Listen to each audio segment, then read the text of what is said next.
¿Te imaginas un mundo automotriz sin el Mustang? Yo no. Pero durante mucho tiempo, esta fue una posibilidad muy latente. Tanto que en un multiuniverso de locura, el Mustang pudo haberse llamado Aventura, Mónaco, Torino, Cougar o el que afortunadamente ninguno quedó, el Alegro. Y esto solo de nombre, porque de diseño y funcionalidad pudo haber sido un biplaza Roadster o un deportivo de motor central o un sedán de 4 puertas o incluso pudo haber sido un tipo de vagoneta de 2 puertas llamados Shooting Brake. Pero afortunadamente para el mundo del diseño automotriz, para la virilidad de hombres de mediana edad que buscaban sentirse en edad reproductiva y sobre todo para una Ford que venía de un fracaso billonario, no pasó de esa manera. Los voy a llevar en un viaje por la historia del diseño de uno de los coches más emblemáticos del mundo automotor, el Pony Car por excelencia, el Mustang. Yo soy Pinga Bruno y esto es Overdrive.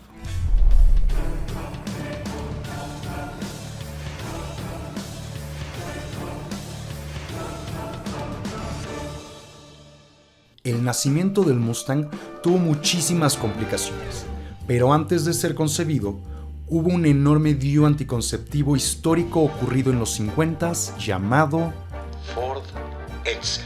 Can you flick that light switch? Why, certainly, anyone can. That's right. Driving the 1958 Edsel is as easy as flicking a light switch.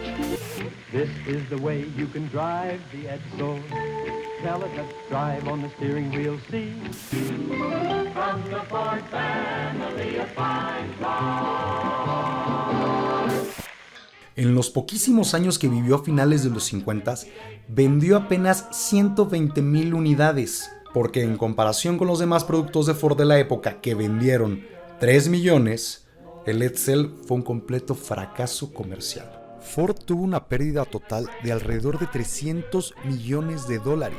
Esto en la actualidad son billones de dólares. Es el PIB de cualquier país tercermundista. Pero, ¿por qué no se vendió? Pues como lo vivimos en la época, vamos a echarle un vistazo de cuál era el contexto de esos años.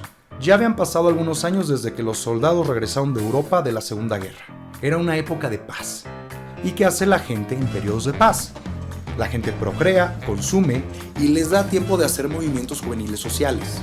Si una empresa quiere vender un producto, debe voltear a ver a la juventud. ¿Y quién era el representante juvenil por excelencia de la época?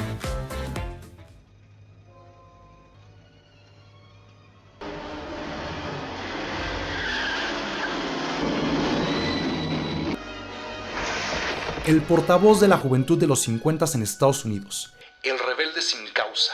James Dean. ¿Y qué manejaba James Dean? ¿Manejaba un Ford Edsel?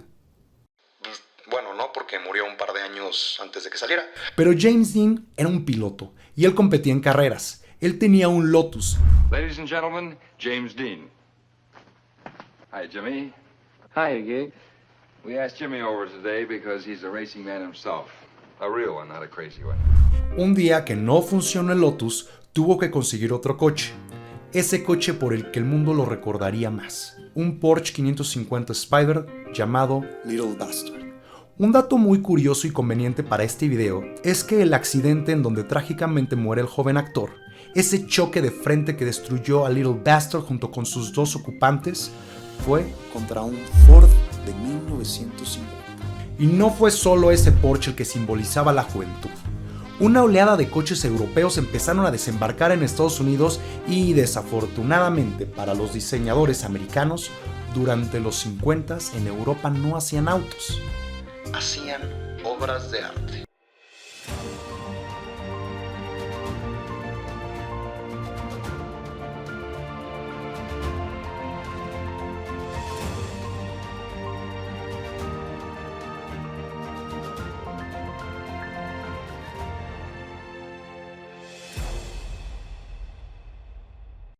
El 30 de junio de 1953, General Motors presenta un auto con un diseño extraordinario del artista Harley Earl, que se asemejaría a estos europeos con una esencia muy americana, llena de cromos, llantas cara blanca y un volante enorme, y con el nombre de una ágil embarcación de la Segunda Guerra. De las líneas de ensamble de Flint, en Michigan, hace su aparición el primer superauto, la primera generación del Chevrolet Corvette.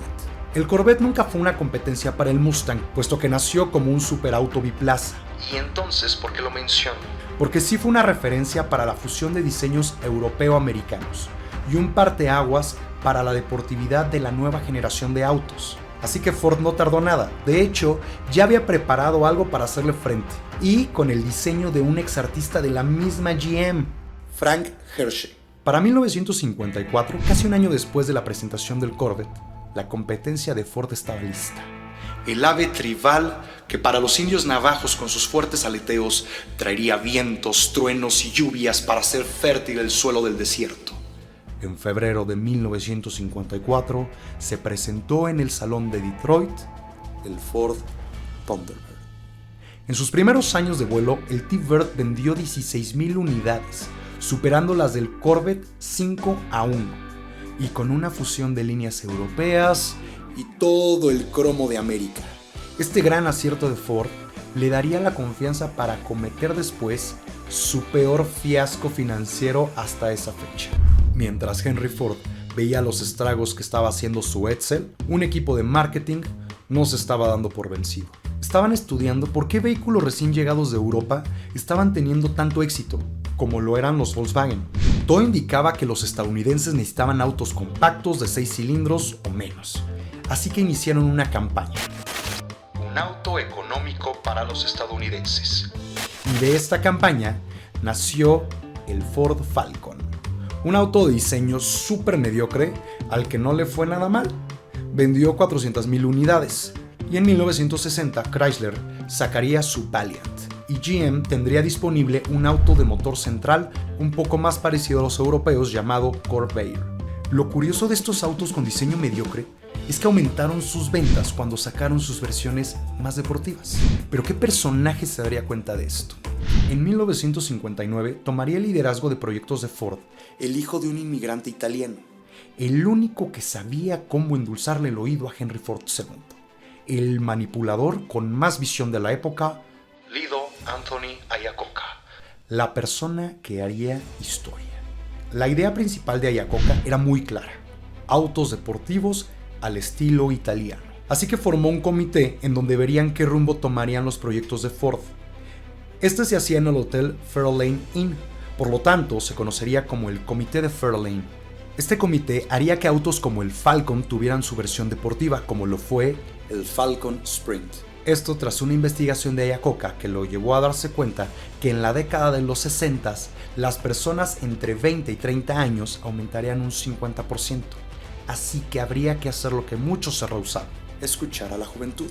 Por lo que, tomando su propio consejo, Iacocca le preguntó en una cena familiar a sus hijos qué pensaban de sus coches, y ellos le dieron el feedback definitivo: Your cars sucks. Tus autos apestan, no tienen dinamismo. Toda la historia que escuchamos con anterioridad fue la pólvora tomando forma y lugar, y este comentario de los hijos de Iacocca fue esa chispa que detonó la carrera de este mismo por buscar el auto perfecto, el auto que tuviera las líneas más hermosas, el clásico americano por excelencia, un auto que fuera como él, una mezcla italoamericana. Así que no tardó más. En 1961 convocó un concurso a los 3 estudios de diseño de Ford.